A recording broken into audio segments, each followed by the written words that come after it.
And welcome.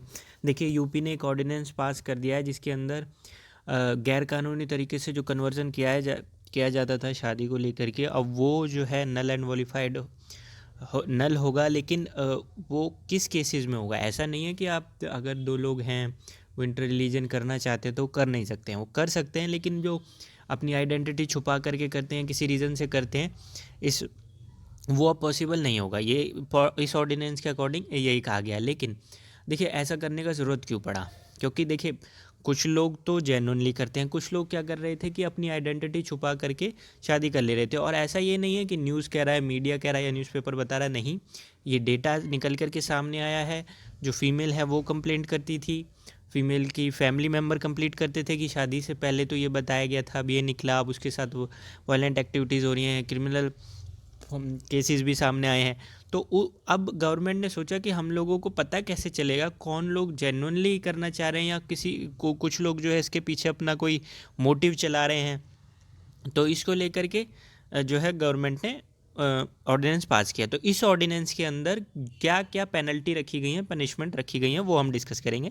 तो आइए शुरू करते हैं। यूपीएससी के लिए जीएस पेपर 2 में आता है, जनरली पॉलिटी एंड गवर्नेंस में आता है। देखिए, उत्तर प्रदेश ने रिसेंटली एक ऑर्डिनेंस पास कर दिया है जो कि अनलॉफुल रिलीजियस कन्वर्जन का है। इसका नाम क्या है? UP unlawful religious conversion prohibition ordinance 2020, यानी गैर कानूनी धर्मांतरण पर रोक लगाने के लिए।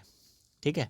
इसके अंदर देखिए, अगर आप शादी के लिए कन्वर्जन कराते हैं किसी का, तो वो नॉन बेलेबल ऑफेंस है, आपको बेल नहीं मिलेगी। और आपको कोर्ट में ये प्रूव करना होगा कि आपने सिर्फ शादी के लिए धर्म नहीं बदला था, इट वाज समथिंग एल्स। मतलब आपको जो है अपना पॉइंट प्रूव करना होगा कि आपने कोई गैर कानूनी तरीके से नहीं किया है इनका धर्मांतरण, सिर्फ और खास करके शादी के लिए तो नहीं किया है।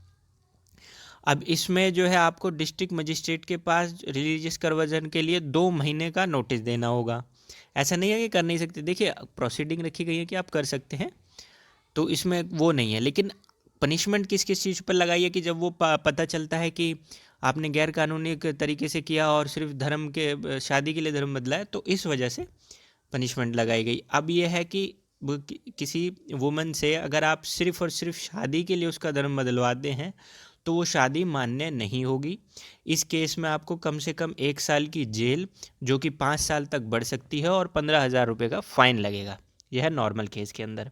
अब अगर वो जो वुमन है वो बिलोंग करती है, या तो उसकी एज कम है या फिर वो एससी से है, एसटी कम्युनिटी से है, उसको आपने कन्वर्जन कराया है, तो आपके जो जेल होगी वो 3 साल की होगी कम से कम, और ज़्यादा से ज़्यादा 10 साल की होगी। फ़ाइन और जो लगेगा वो 25,000 रुपये लगेगा आपके ऊपर।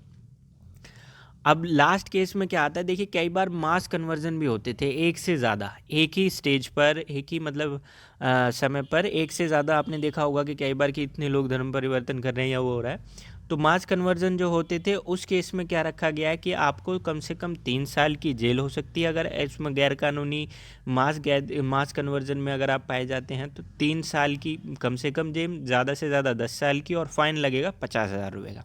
तो ये सारी पनिशमेंट इसमें रखी गई थी। तो आई होप आपको कुछ जानने को मिला होगा। अगर वीडियो अच्छा लगा हो तो लाइक शेयर सब्सक्राइब ज़रूर करें।